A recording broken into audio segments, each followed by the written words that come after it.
Hello everyone, welcome to a new episode of Beyond the Facade. Now, let us continue. You took your time. If you don't mind telling me who are you on the call with? With a friend, I guess. Fyoko remains surprised by my answer. You guess? What does that mean? Never mind, I found a relationship is a bit particular. Oh, I see. Fyoko doesn't add anything else, as if afraid to say anything. Notice him slightly uncomfortable, I decide to ask him directly. Is everything okay? You seem tense. No, it's nothing. Are you sure? He hesitates, searching for the right words to say to me. Well, it's the first time at the end that I'm alone with you. Maybe I feel a little uncomfortable talking to the older ones. Or maybe you feel uncomfortable with the fact that you're leading him to get beaten. You don't have to make trouble with me, just treat me like I'm the same age as you. Yeah, thank you. Fyoko gives a slightly embarrassed smile. I think back for a more unspoken words. He says he's uncomfortable talking to me that I'm older, but then... Fyoko, you said you feel uncomfortable talking to those in second and third year, right? Then why, with Kiko, you seem to get along? Fyoko freezes in place, surprised by my remark. That's actually, I do the same with her sometimes, though. You want to talk about it? Like you with your friend, I also have a special relationship with Kiko. We only know each other for a few days, though. I don't know how to tell you. Not that I like her, let me be clear. He remains silent for a moment, looking at the ground as if trying to figure out if he can really trust me. I'll listen if you want me to. Well then, he gives me a small smile, but is immediately followed by a sigh as if something's weighing him down. Well, it's true that with those second and third years I feel uncomfortable, but with her it's a little different. I can't really explain it, sometimes it makes me uncomfortable anyway, but she also manages to make me feel normal. He scratches the back of his head, avoiding my gaze. With you, second year, I was feeling like I have to be careful not to talk nonsense. But with her, I don't know, it comes natural to me to tell. She's more direct, perhaps. She doesn't seem to judge me when I make mistakes. I remain silent for a moment. I don't know if it's an explanation or just a way of not getting too deep into the subject. His hesitation is evident. He's messing with me, neither likes her, but I don't want to get too involved. Fyoko resumes walking at a slightly looser pace, as if he has lifted a weight over her chest simply by talking about it. Thank you for listening. It's no problem. Let's keep moving. We continue through the tiers I cannot read. Trees. The sound of our footsteps measured. What does that mean? I didn't think it was so tiring going back. Hello, Sonica. What? It always is. If you have no more energy to spend, it's true that we've come a long way these days. The leaves above the trees rustle as Natsuki and Akane, her teammate, are now going to the meeting place although early. By now it is past noon and they find themselves next to a lake, which became famous because many students bathed in it a few days earlier. Natsuki pauses for a moment, looking at the path ahead, her face bent slightly downwards. Her steps seem to weigh more than usual. I would have liked having more, at least for a while. But everything fell apart. I don't think we're the first to hear that, nor did I think the last. There is no need to mull it over. Natsuki scoffed, staring at the stone on the path as if she could make it disappear with her gaze. Easy for you to say you're older, everything seems easier for you. Don't talk nonsense, I'm my limits too. I just can't accept when a situation is no longer under control. And you also should stop acting so small all the time. You're not alone, if it may seem sometimes. Small? Is that how you see me? I turn my sharp on split of anger. Just because I'm not as tall as you, I don't have 3 extra years on me doesn't mean I'm worthless. You say I always look like I'm alone, but maybe it is because no one ever takes me seriously, I feel. For a moment there's silence between them. I didn't want to hurt you, Natsuki. I didn't want to do battle, I just want to let you know that I'm here with you. Actually, you know what? Your victimhood is quite annoying. I don't care if anything happened to you before you came to this school. But with you, it's almost always all battle. You and me, both of you. Natsuki's eye widened, surprised by Akane's direct words. Who cares about everything? I want to take this test in the first place anyway. And goddamn about what happened. You're lying. Huh? How would that make you believe that? Don't lie to yourself. You were there when you saw Megan conscious. We all know it was difficult. So please be honest with me. Natsuki pauses, searching for the right words. Words that actually are very simple. Alright, I'm sorry. See, you're much better when you're like this. Come on, it should be long now. Alright.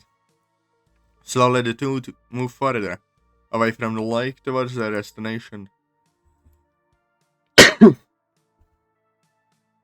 So it's here, right where we started from. Right, could have chosen a better area instead of a playground. Yeah, I think you're right. It's a little strange to be here again, don't you think? 4 days ago we ventured out from here and today we're going back instead. You're gonna point there. I certainly don't want to start anything like that again, though. Well, I don't think anyone does. Okay, Natsuki approached the sort of tents where the teachers were staying. As one of them approached, "Excuse me, are you two from Group 28 by chance?" Natsuki stiffened to the mention of the name, while Akane knows briefly. "Thank goodness it took me a long time to find you two. Excuse me, I'm in charge of Class 2-1, Sasaki Make's class. She regained consciousness." Natsuki and Akane's eyes widened, their mouths wide open. "She what? Is she alright?" "Yeah, although she looks tired, she's surely fine." "This is good news." "Yes, you could say that. And that's where you come in." "Us?" "That's right. I know you have already told us everything new, but maybe you remembered something in the meantime. And besides, maybe the two of you are able to get Sasuke to talk. Asked her what happened, but she didn't say a thing." Natsuki and Akane remained thinking for a few seconds, processing everything the teacher had told her. "Alright, we're coming." Natsuki nods without saying a word. "Perfect, follow me then." Natsuki and Akane followed her, glad to know that May was doing okay. "Rico, where are you?" I look around for the umpteenth time. "Oh, it's time, it begins!" Around me there is no one, and even among the trees in the distance there seems to be no signs of life. Kirk has been gone for more than 10 minutes. He hasn't said anything or left any clues. "Where the hell are you?" I clench my fist, a mixture of worry and annoyance now in my stomach. That's with me a moment ago, then no more. "You want to play cat and mouse, huh?" I keep walking, passing through the right benches, scrunching under my shoes. My watch vibrates, it's a call. It's our time, I thought she wouldn't call me anymore. It's Monica. I swallow answer, bring my wrist close to my mouth. "Hello, Monica." "Where are you now?" Her voice is flat, no sweetness, no hesitation, a clean cut. "Eh?" I asked, "Where are you now? Right now." Each syllable is spaced by not or calm, but underneath there is a threat of tension that I can't ignore. How come?" "All I have to do is fucking answer me." "I'm along the edge of the lake. I didn't know. What's going on? Would you like to explain?" A silence. A sign on the other side. I know it's Monica. It feels like another person. "Okay, just stay there. I think you and I need to have a good talk." "Okay, wait, what's going on?" But first I realize how hard it is to breathe with her talking to me like this. Usually it's because of the thing I left her. So she's my girlfriend. Each word is like a blade I don't know how to stop. "I'll explain it later." Then move away from there. We call closer with a sharp click, leaving me with her ringing in my ears and my pulse quickening. I ran a hand through my hair, nervous. Maybe I was a little mean at acting. "Come on, Monica, after this exam is over, I'll try to be a better boyfriend." I raised my head and continue on my way until Rico. Just a little longer and this will all be over. "Come on, how long does it take you?" "Here I've been following Atazoth and Fuyuki all this time. In a few minutes since Fuyuki walked away, leaving me alone. This side I can see Fuyuki in the distance, back to back waiting for Atazoth to come. There he is. It's our time finally. His slow pace Atazoth finally approaches Fuyuki, just a little more. Perfect. In 3, 2, hey. A shiver runs through my back. The voice coming from behind very close. I turn quickly. "What are you doing here alone?" "I've been watching you for a while. It's not very normal to be hiding like this." "It's none of your business." I read the phrase before, and it usually doesn't convince anyone. My throat tightens up. They insist I can't let him dig any further. I have to dismiss it as soon as possible. "I'm just looking for BPs, better not to waste time." "Looking for BPs. Staying still in the bush." "I said it's none of your business." Strange way to put it. Usually people have nothing to hide, don't get so heated. His every word is like a needle that stings. If he stays here any longer, he'll end up ruining everything. "I can't afford that." "Neither you. Shouldn't you be with your group?" "Maybe so, but when I see suspicious things, I can't sit still. You know how it is. I don't have time for their paranoia." Notice that my tones become sharper. "I can't take any more chances. I have to end this conversation right now before his insistence becomes a problem. Listen." Oh my gaze first recognize my voice. "You keep this up, I'll tell you the school if you're harassing me. I'll say you're following me and touching me." Silence explodes. The threat falls as heavy as a stone among the leaves. "Yeah, right. You're free to try, but if it ends up like this, you'll be believed. The man or the woman." Ryuji holds his breath. For a moment, his expression is a mixture of disbelief and anger. He didn't expect that move. Not that pressure point. "Are you being serious right now?" "I am, and I don't care who knows. I saw it now. Just one word and it gets all messy for you." A fragment, he weighs the risk. Keep pushing and risk getting caught up in a scandal. Or back off and preserve a cleaner option for the future. Okay. Okay. Yeah, don't care, go ahead. "Shit, I'm running out of time. Whatever you're doing, I'm here to stop you. Kiko." "Kiko? What?" "I'm sorry, what?" "Huh? Huh? Huh?" I was 100% sure it was Kotonoha. I even wanted to say that. Why do they keep not revealing that it's Kotonoha, man? It's so obvious. I guess it was not so often, yes. Bloody hell, that's infuriating.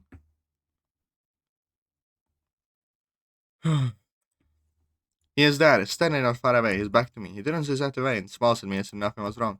Ah, there you are finally. I was wondering when you would arrive. I'm looking for you, you suddenly disappear. Sir, I want to check something. I don't want to worry you. Approaching not, went to the ground in front of us. What do you say we stop here for a moment? There's still some time left anyway, right? Yeah, I guess so. We stop for a moment, catch our breath. You know, sometimes rain doesn't help. It's better to wait. Things come by themselves sooner or later. That's a funny way of putting it. Maybe, but isn't it better that way instead of wasting energy? Guess you're not entirely wrong. His gaze seems to point beyond me, as if waiting for something. I'm emotionless, uncertain. Minutes pass, I barely move. When he begins to show more nervousness, his fingers drum against his knee. His gaze runs to his side and then back to me. Strange, I thought. It would happen already. What are you referring to? Nothing, don't worry about it. He says too quickly with a first smile that fails to my attention. Are you alright? You look agitated. No, that's not like you. Yeah, I've got some fun. But his voice trembles slightly. It's as if he's waiting for a signal that never comes. Doki keeps looking towards the woods, at me, then elsewhere again. His legs don't stand still, they beat nervously against the ground. Come on, it's only a matter of time, you'll see.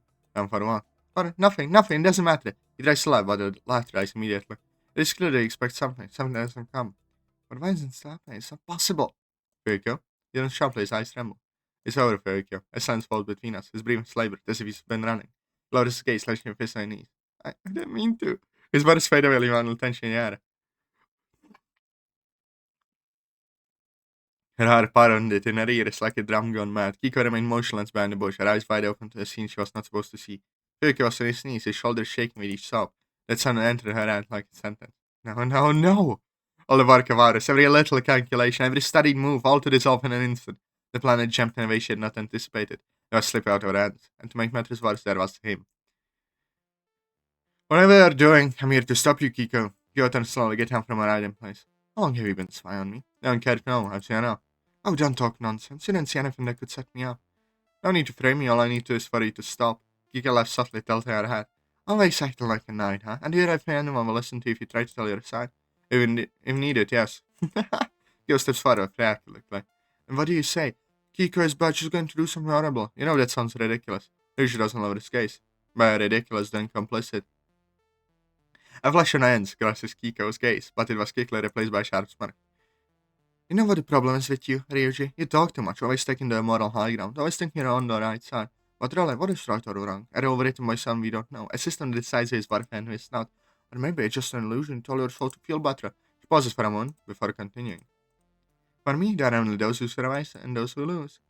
And you put yourself in the first category? Of course. Kiko returns to watching Furikyo and Atazoth in the distance. If I take care of Ryuji quickly, I can still make it. Now, what, Ryuji? I've wasted enough time on you. If you want to stop me, you'll have to do it by force. Ryuji clenched his fist right to begin. Let's go then. I'm not going to let you do what you have in mind. What a hypocrite. You don't want me to do the same thing you want to do to me right now? Don't compare me to someone like you. Kiko laughs, a sharp cold sound. She takes first, a sudden leap forward, her face aimed at his face. Ryuji deflects it to his side with his forearm. He contradicts with a low kick to the that made her lose her balance for a moment. I'm tired, I'm staring at you. What I'm thinking one though. In a blink of an eye, everything changed. Kiko began to unleash a rapid series of punches and kicks. They're too fast for Ryuji to counterattack. You don't understand, do you? Ryuji gasps, trying to dodge Kiko's attacks. This is a competition to survive. You don't have to destroy everything. But I want to, so what? In fact, since the plan has gone up in smoke, it means I'll take it out on you. When you're down on the ground, there'll be a secret between us. I want the school to call her pervert, do you? Ryuji felt Kiko's strength, but also her blind fury. But above, she lashed out was accumulated anger. Pain transformed into violence. Now consume herself. Better to burn than rot. Kiko sank a fist into Ryuji's stomach. Ryuji grounds bent forward, but arrives with a punch to her chest that sends her reeling backwards.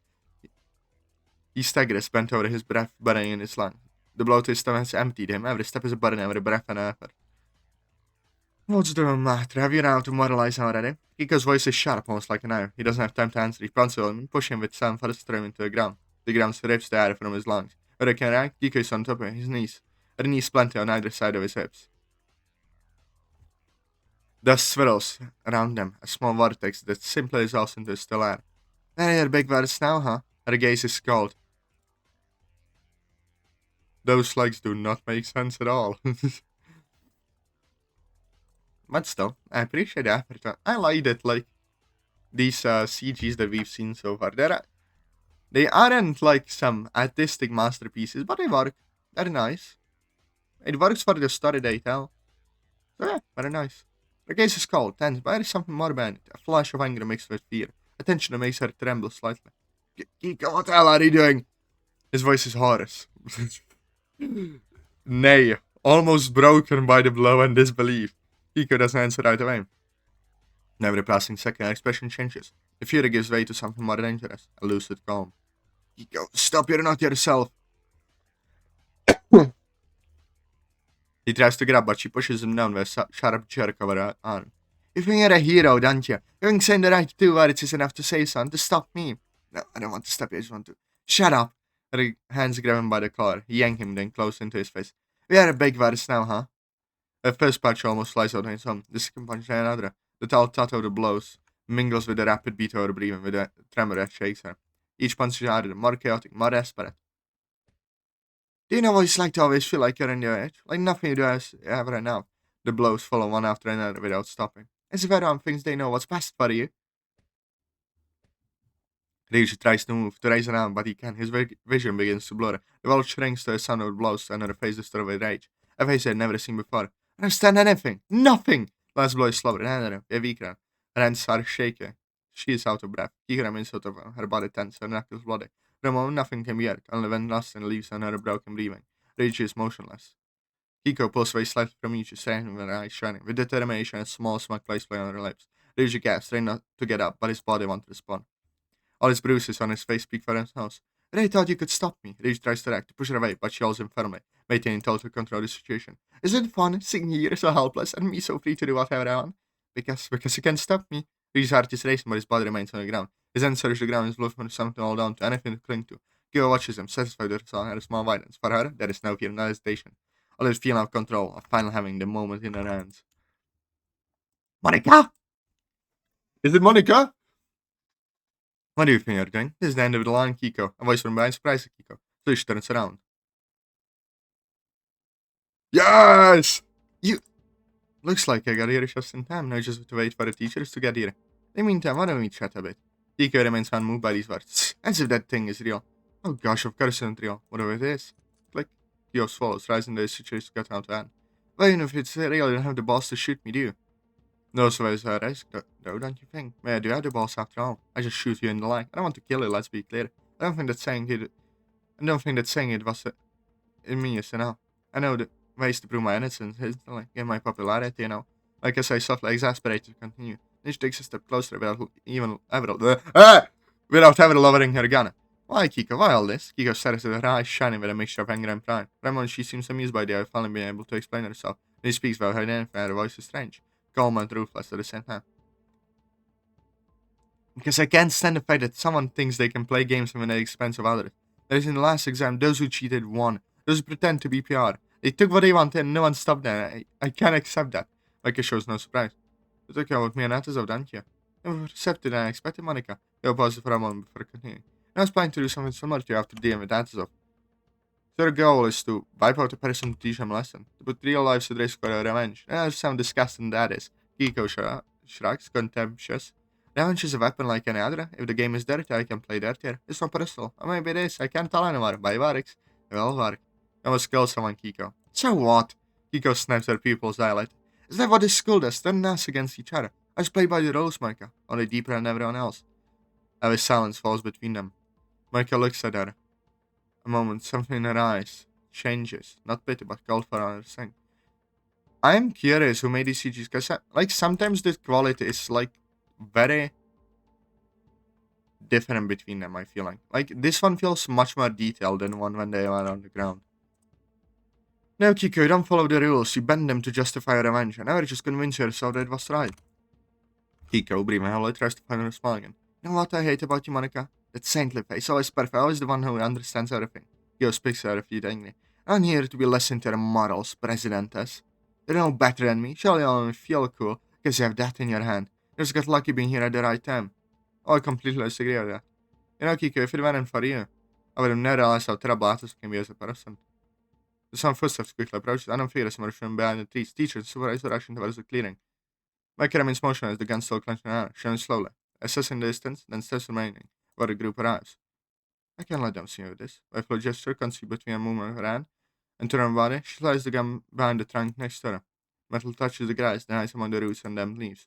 A clean, almost imperceptible movement. When teachers reach the clearing, Monica already has her hands visible open in front of her. Alright, stuff, what's going on here? I got here first.